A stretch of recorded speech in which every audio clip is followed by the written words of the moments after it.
Hi అండి. అందరూ బాగున్నారా? నేను చాలా బాగున్నానండి. ఈరోజు మిక్స్డ్ లీఫీ వెజిటబుల్స్ కర్రీ అండి. సూపర్‌గా ఉంటది. పుల్లగూర అనొచ్చు, ఆకుకూరల పులుసు అనొచ్చు, ఏదైనా అనొచ్చు. చాలా బావుంటదండి.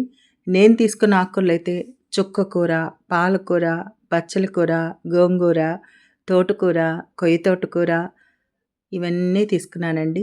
ఇయన్నీ సమపాళల్లో తీసుకొని శుభ్రంగా కడిగి పక్కన పెట్టుకున్నాను. దానికో 4 టమాటాలు, 2 పెద్ద ఉల్లిపాయలు కట్ చేసి పెట్టుకున్నానండి. ముందుగా తిరగమాత వేసుకుందామండి. ముఖ్యంగా తిరగమాతలో జీలకర్ర, కరివేపాకు, వెల్లుల్లి మస్ట్ అండ్ షుడ్‌గా వేసుకోవాలండి. అప్పుడే ఆ కూర బావుంటది. అవి వేగాక ఉల్లిపాయలు, పచ్చిమిర్చి, పసుపు వేసి బాగా వేగనివ్వాలండి. తర్వాత ఈ ఆకుకూర, టమాటాలు అన్నీ వేసి ఉడకనివ్వాలండి. చక్కగా ఉడికిపోయింది. దాంట్లో మనం ఉప్పు, కారం గూడా వేసుకుందామండి. దగ్గర పడ్డాక కొంచెం మెదుపుకోవాలండి. గరిటెతో అన్నా మెదుపుకోవచ్చు, స్పాషర్‌తో అన్నా ఓకే. నీళ్లు పోసి ఉడకనివ్వాలండి. అప్పుడే బాగా ఉడుకుతుంది. అయిపోయిందండి మన మిక్స్డ్ లీఫీ వెజిటబుల్ కర్రీ.